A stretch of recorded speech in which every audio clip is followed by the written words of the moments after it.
tisa fangati karaba sarayele la aurela ne kamaurema halaka balo minu maujuguya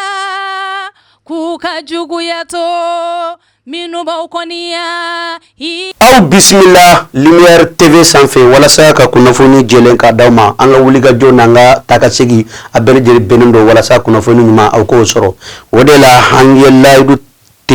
di awma ka laydu ta jinya konoma bele jeli ko lumière tv bi kunafoni nyini siran jelen fe siran nyuma fe ko la sama mbisa ka to aw bi kunafoni nyuma soro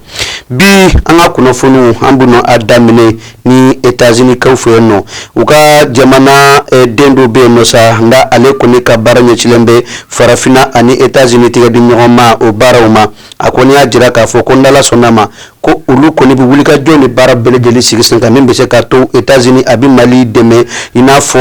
tourism kele o sababu ya Allah o sirawu fana fe wa ya jira fana ka foko ni wulika joni ni bara nu bele jeli ko États-Unis koni se ko ni adonko ni ka Allah abo ko Allah membe se ka to États-Unis ni Mali koni ubi faranyonka ka tourism koni ko dagabo jinya dala nyata kalaje anga Sahel jamana koni kera jamana mununi bibina tourism kele koni kelembe kake anta aboloye wa États-Unis aga kumauna abadira uka nafo niche no o nyeselembe affaire africaine koni ma aya jira ka foko nala sonama ko wulika joni bara bele jeli bisigisenka mimi seka to États-Unis abiseka nafo Mali deme wala saka asesoro ni majugu ani tourism nunka niata ka laje alisanga jamana inkono ani États-Unis koni niata ka laje depuis kunu fo madalika do ani nyonche mais seulement que jien maudo be nosa ndo ye France ale koni kumba feka galeado ani États-Unis che mais nala sonama ni kuma ibajira na kafoko galea koni ko obana Mali ni États-Unis koni che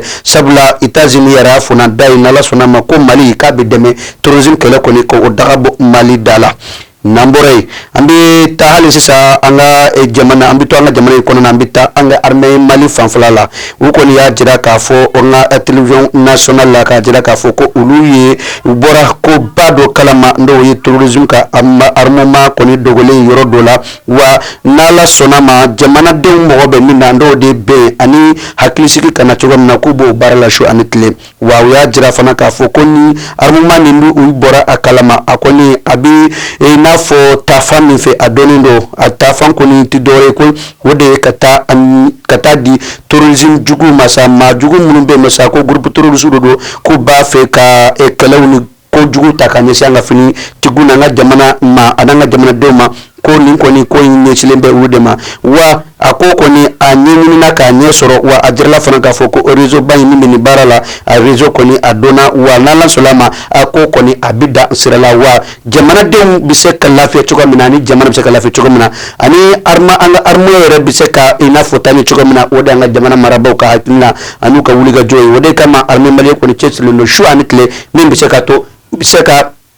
baranyuma koni ke jamana ikona na ka majugu koni ku dagabo andala wa hali sisa anga chef d'état-major général des armées abani ni ka foko anga jamana dem bele jeli ku tigar nyoma uka ke finitiguye uka kuna foni nyumandi etseka malfa chini biseka kuna foni di etseka inafo malfa koni soro ne biseka kuna foni koni soro kadi jamana finitigu mseka to obi kishi ani ka jamana don kishi majugu torama otuma kamba kan chesiri anga ke chaba koro kele kursi jala kele mbiseka to Mali abiseka lafiya soro nambore ambito anga jamana kona ali sisa abi fofe mako la cérémonie de remise officielle du projet de la charte nationale pour la paix et la réconciliation nationale akoni baro koni damna inafo CICB e konana kunu katlaka akunche okuni kelen niata ka laje programme kono ma finchama kumba kono memiya akula kuma bay wode ka document mi barala jamana den fe jamana den muni ukanyama kumbe usmani sifi maiga bolo akoni CICB konana uye daga koni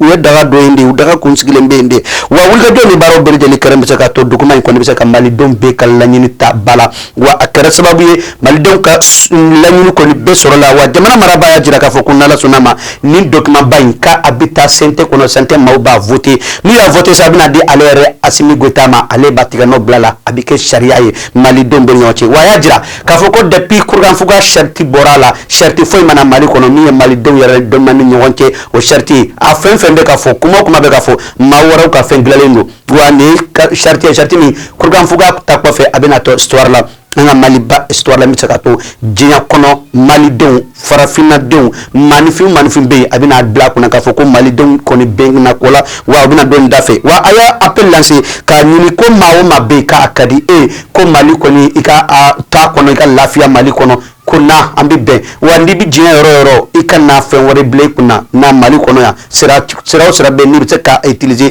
pour que gana Mali kono Mali don ka be an yɛrɛ bɛ bɛn ala cogo min na k'i kana an bɛ bɛn ala wa ko maa si tɛ yen min jɛtelen don ko maa jugu fo ni maa min ma sɔn malidenw ka taa sira kɔni o taabolo o ma wa jamana marabaa kɔni y'a ɲini ko malidenw bɛɛ kana an ka bɛn kelen ma ka don da kelen fɛ ka bɔ da kelen fɛ n'i ma sɔn o ma sa k'i bɛ taa dɔ kɔfɛ ka bagabaga ou bien k'i bɛ taa dɔ maa wɛrɛw fɛ ka taa an ja papa ko nin ko o kɔni kuma t'a la ko Mali n'ala sɔnna ma maa si tɛna da don an ka jamana in kuma na bilen an yɛrɛ de b'a fɔ ani ɲɔgɔn cɛ an bɛ bɛn a la Namboray hali sisan bito anga jamana ko nambita ambi bana jamana ko nambita Burkina Faso l'ambassade de la France Burkina Faso akoni ya jira ka foko nala sonama communiqué do senfeni bora le 22 juillet 2025 ko uka service flabe ko ni no oyi consulat no do consulat ko ni wagadugu ko okuni bina datugu bamana ko kuma do ko fie kaya no shurula utiga tsoro sanfe Burkina Faso ka ko ni unison jarno bare yere no kuma foli ka jira ka foko Burkina biseka ke Burkina be tay chogomna wa AES ko yere biseka do bala chogomna ko na France ja alaka consulat na kambasadu aku beche ka Burkina Faso ko olubi lafia Burkina Faso okonnana ninde kunye kuna foni ni groupe lumière que d'action yo franyon ka ko di Amadou Sala Touré makaka la soma karjetu Touré te ko me kamara la Amadou Sala Touré kuma bara ko mimbulu halisi sa anye chewe anya musoyi bamana ko kuma do ko kuna foni ko nyuma adile a segesegele ko be se ka to mimba asoro obi lafia okono barabifa ka sora na fon blada ambi ko kunche ni miye o de ye bigini bagaga ani Mariam Ba fokata afara précisément babani koneka nunu bele jeli konitara kasola général feina fo kunu wa utalen kasola koni jirala ka foko nala sona ma septembre kalo nata ko ukajuma binake amba nini Allah taala fe alaka tasuma atasuma alaka jike afuraye mimi se ka to maldo mi ñon fam wa ñogonne ni artisu ka bo artisu yoro ñogon burja ka bo artisu yoro aka joten sa aka dabla la ñini ko ni o dem bi se ka to bebe se ka to bunya kono ka balo Mali kono bunya kono lafiya kono nende ko mabolo ka ñafo na kaji Touré kambe ate kumbe kamera ma sotere kuma bara kumbulo ay kambe na sonama shini amna ñon sorni kana kilenga wassalam almakew balmamsu electrominale jorobi awla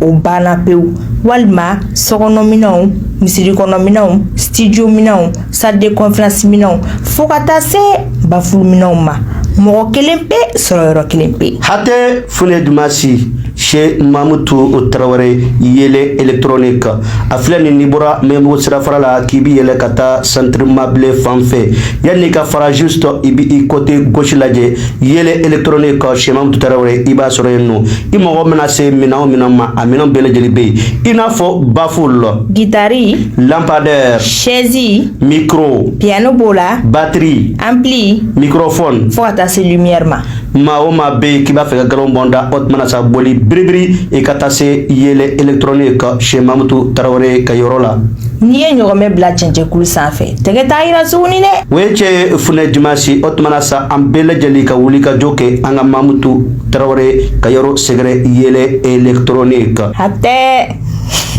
hawmaye lumière TV ma ko tisa fangati karaba sarayele la aurela ne kamaurema hala kaubalo minu maujuguya kuka juguya to minu baukoniya